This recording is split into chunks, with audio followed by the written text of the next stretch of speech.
anigoo garaad cabdirashiid garaad ismaaciil shirkeennan jaraa'id aniga xaggayga ayuu ka yimi anaa codsaday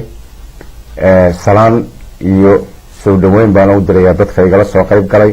iyo dadka dhegaysanayaba ama muuqaal ahaan u eegaya waxaana doonayaa in aan idiin soo gudbiyo waxyaalihii dhacay oo duruuftu ay keenayso maadaama hadallo badan ay baxayaan in aan idinka siiyo warka xaqaa'iqa ee dhabta waad salaamantihiin intaa ka bacdi waxa weeyaan waad ogtihiinoo haddii aanu nahay beesha jaamac siyaad waktigii la sameynayay saldanadda waxaa dhex maray khilaafkaasoo ku salaysnaa oo wax kale aanan dabada ku hayn ee ahaa mid siyaasadeed iyo iska soo horjeed sida maantaba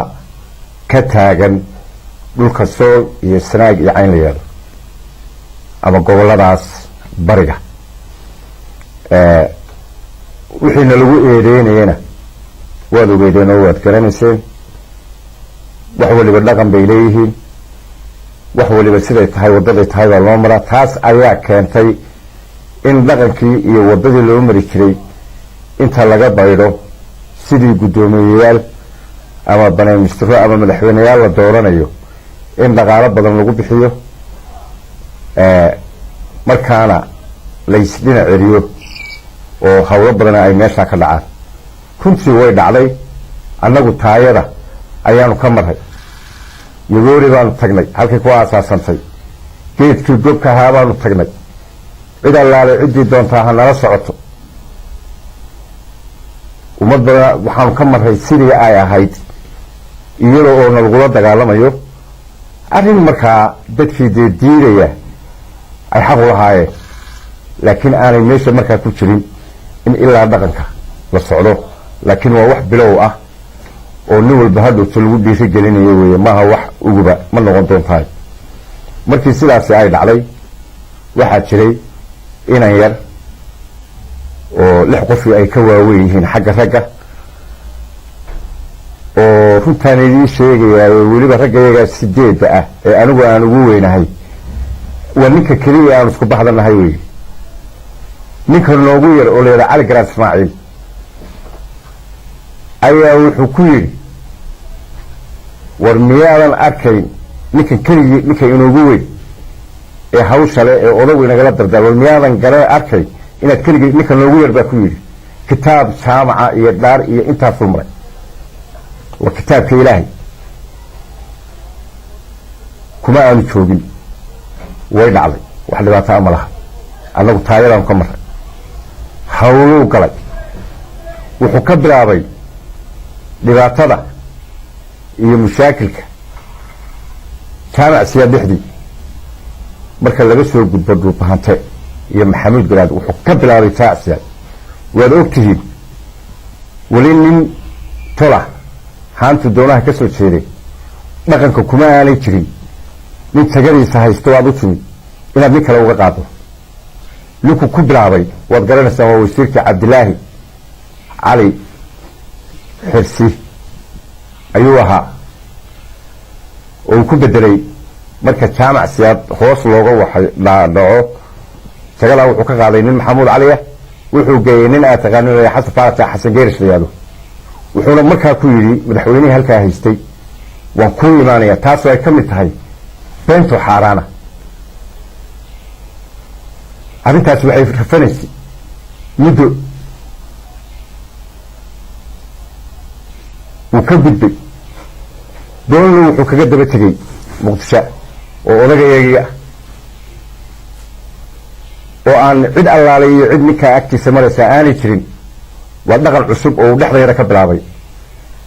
halkaana wuxuu ku waxeeyey hawshaasuu ku sameeyo nin buu keenay isaguna xildhibaan arrin la yaab lay noqotay kuma joogin halka markii la waxaynayay timacadoo madaxweyne ku-xigeenadii iyo hawshii lambar wanaagsan ka galo hawshiisu ay socoto ninka cusub haddana sidiisa kitaab u maray nin buu ka keenay new zealand al'amal haya kaa xildhibaanka uu geeyana wuxuu ahaa al'amal ka wasiirka samaystayna wuxuu ahaa al'amal kaasuu keenay wuu kaga baxay wuu soo duulay halkanaa la keenay aynu ognahay oo ah meeshii annaga nalagu haystay ee aanu ka tirsanayn ee maamulka somalilan waxaa maqaalo nagu noqotay oo aanu sir ahaan ku helay inuu u socdo nin la yidhahdo cabdillaahi xajaamac oo weli ah beeshii maxamuud cali arrintaas fashilaad bay keentay iyo rag kale isagoo oo wada rag aanan halkan ka magacaabayn waa sida la yidhi weeye waxa xaqaa'iqa baa laga hadlaa taasi waa burbur inta aanu hawlahan geysan annaga dhexdeeda uu ku hayay waxaa taa ka daran shacabkii ummaddii dadkii priority-ga wuxuu ka helayay iyo waxaan loo macmacay ee sermaniga ah inuu daacad kula shaqeeyo dhulbahantihii iyo ummaddii doortay annagu waanu ogey in aanu arrintaa iyada ah ka bixi karayn annagu waanu ogey in dhulbahantiis dhagaaleynayo salaadiin iyo odayaal oo xaqdarrooyinka la gelayay ka mid ahay annagu waanu ogey inaan taa lagu faa'iiday war ninka caqligiisu siin waayey haddaad intaa samaysay oo adiga sidaa lagugu doortay oo meel walba lagu geeyey oo 5 sannadood waxa aad ku dhex jirtay oo xumaan iyo samaan iyo cid iyo tol kala firdin wax walba aad gashay waxana adiga gaar iyo haybad lagugu hayo ruu ka tisay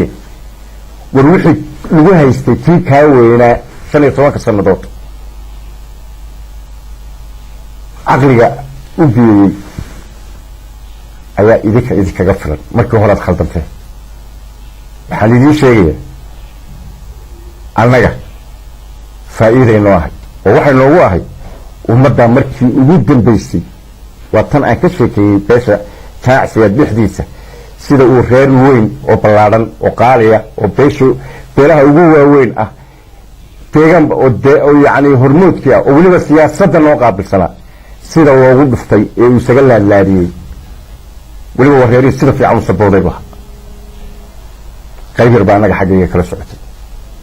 ee shartay ee waxba aan garanayn qofka bini aadamka wuu noolaan karaa wuu xaragoon karaa wuu labisan karaa wuu waxayn karaa laakiin caqli baa loo baahayay waxaan idiin sheegaya ninkaa isaga ah jaamac garan ismaaciil horena xiriiru maanaan lahay wax naga dhexeeyaa ma jirin kitaabuu noo maray buu nagaga tegey 10 kitaaboo kaluu soo maray oo beeniyey isku dhufashada oo hadda ka wado dadka dhexdiisa waxaan u malaynayaa inay dhammaatay ta uu ka waray deegaanada holhol ee beesha maxamuud garaad dhexdeeda iyo dhulbahantada tegaysa wax dhibaatii kama dhacayaan baanu idin leenahay waxba ma keeni kara baanu idin leenahay kama gooda baanu idin leenahay kuwa uu ku yidhi been baa loo sheegay hadday ka goodo hala tago waa tane waxba kama jiraan yaa lagu qaldami dadkana waxaan leenahay war wax iska hor yimaada oo labada beelood ee walaalaha ma jiraan wax dhibaatooyin ma jiraan kii la yimid siday ku kooban tahay waxaan leenahay arrintaana hala dejiyo dadkana sidii wanaagga ahayd ha loogu shaqeeyo taana taas ayaanu ka walaynaa lamaanaan hadlin xidhiir nooguma hadhin waxaanu ka wada hadlaynaa ma jirto annagu waxaanu qabsan doonaa hawlahayaga waxaan kaloo idiin sheegaya haddii ilaahay yidhaahdo ilaahay roob hayna siiyey dhulku waa abaar waxa aynu ku wada hadli doonaa oo isugu imaan doonaa deegaanadeennii wixii la tashiya iyo wixii wada hadal ah waxaan u sheegayaa dadka iyo ummadda iyo cid walba in wax walba ay ka wanaagsan yihiin in laysu yimaado la wada tashado wixii jira laga hadlo isku meel hadeertaba waxaa socda wada tashiyo badan horena way soo socdeen haddii dadku muddo badan kala maqnaa oo la kala dan la ahaa waxaan u malaynayaa hadda isku dan baa la noqonaya wixii jiraa laga wada hadlaya annagu si wanaagsan ayaanu maamulka aanu ka tirsanay ee Soomaaliland oo 16 sanadood ahayd aanu ula soo shaqeynay marka laga reebo xukuumadda hadda haysata wixii ka horeeyay tana wanaag baanu ku wada joognaa qasar maaha qofku inuu yiraahdo aniga xiriir gaar ah leeyma leh saasaaba wanaagsan laakiin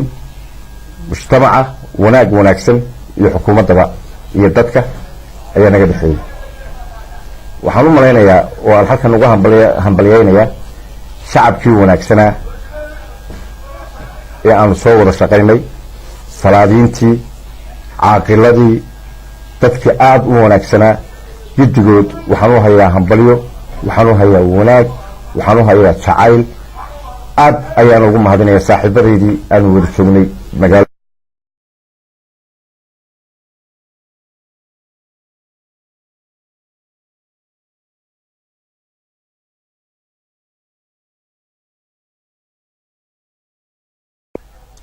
waxa ka jirta waxa weeye warar badan baa la soo gaaray dibadda iyo gudaba annagu 5 sanadood ee aanu dhulka joognay waxaanu joognay deegaanka waxaa jira ceelal saliid ah sida naloo sheegay ama aan xanta ku maqlay waxa weeye ceelasha deegaanku marka laga yimaado dhulbahante ee hoos loo soo dhaco deegaanku wuxuu ku salaysan yahay deegaan maxamuud garaad waanu samayn karaynay inaanu cid walba kala xiriirno ama cid walba aanu waxayna waxa weeye waa hawl marna u taala dadka deegaanka wixii la isla ogyahay odayaasha garaadada beesha oo garaadkii weynaa ee guud iyo kuwii kaleba ay joogaan caaqilada wax la tashi u baahan taasoo keenaysa marka si gaar ah la yado waxba hoos wax laga waxaynaya waxay keenaysaa isku dhac beelaha ah looma baahna wixii jira ee guud weyn laga wada tashada ilaa heer hoose ilaa heer maanta ilaa heerarkii ka sareeya taas ayaa jirtay taana hadda way yarada santay dadka si fiican baan ugu sheegnay cid tagtayna ma jirto waa hadii ay run ahayd waan ka raali gelin haday been ahaydna waan ka raali gelin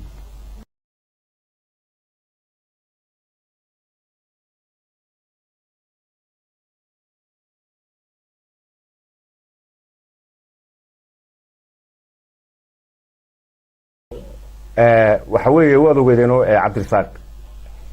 dhowr arrimood buu ku jiray aniga ninkii lagu la dagaalamay baan ahaa Somaliland way jirtay wanaha markaas wanaha wuxuu ahaa ninkii u ololeynayay ee lahaa ninka kan waa Somaliland ee kicinayay ummadda dadka beesha barkeeda oo dhan dhulbahanti ninkii kicinayayba wasiirkii ugu horeeyay xagna wuxuu ka ahaa xukuumadda xisbigeeda hoose ugu qarsoona sida marka dambe soo bixi doonta markii uu hawsha sameeyay wuxuu iscadeeyay oo dadku ay aad ula yaabeen war ninkan miyaanu ahayn ninkii Cabdirashiid ku haystay waa Somaliland oo sokon oo ololeynaya kulmiye taceebma xisbi waa loo ololeyn karaa wuu iscadeeyay waxaan anigu markaa u arkay inuu ninkan ku sameeyay laakiin haddana uu soo noqday dabadeedna wasiir baa laga dhigay dabadeedna waxa uu isku dayay muddo badan inuu ninka kan keeno isaga ayaa samaystay hawlaha ugu waaweyn oo keenay waxa weeye sida la sheegay wakaalad isaga hoos imaan jirtay meelka magaalada oo 7 mishiina yeelay 7 waa ay fadhiisteen inagala jirtay waxa kale oo loo keenay baa la igu yiri hawlaha holhol waxa kale oo loo keenay baa in la kala bedelo mas'uuliyiin shacabiyada oo ahaa rag Soomaaliland la soo kafaaxay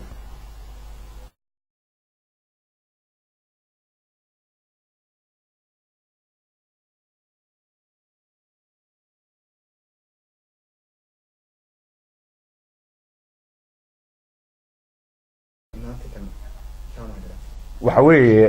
waxaan u maleynayaa inaan ka soo sheekeeyay taacsiyaad lixdii inuu ka qaaday dagaal aan hore dhaqan ahaan loogu aqoon kalsooni daraduna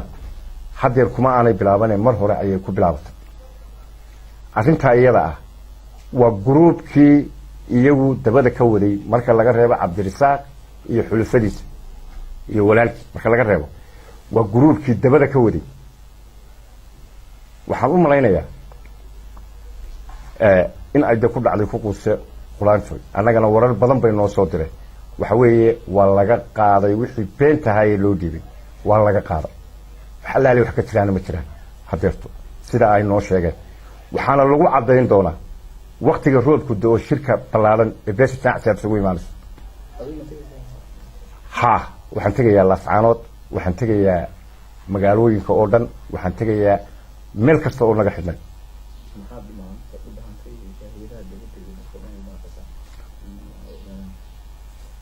waxaan ugu baaqaynaa oo aan u sheegaynaa haddaad hore u maqasheen khaynul wadan iyo qaran dubis baaha iyo khaynul qaran haddaad maqli jirteen barta khaynul shacab baanu leenahay wax allaale wixii aad hawle aad nooga baahataan annagaa diyaar idiin ah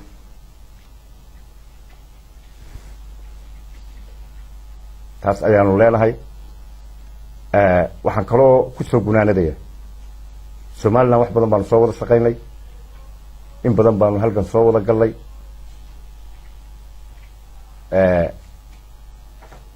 waxaan ku kala tagaynaa nabadgelyo wanaagsan waxaan aad u salaamayaa saaxiibaday salaadiintii odayaashii dadkii dhalinyaradii asxaabtayadii hidii waxaan u sii diraynaa salaan waxa weeye wax kale meesha ma yaaliin wax badan oo baadeena lagu lahaa Cabdirashiid Garaad Ismaaciil ama Garaad Cabdirashiid Soomaalidiid anagu inaan cidnaba hadda diidanayn baan dadka u sheeganaa wassalaamu calaykum wa rahmatullaahi wa barakaatuh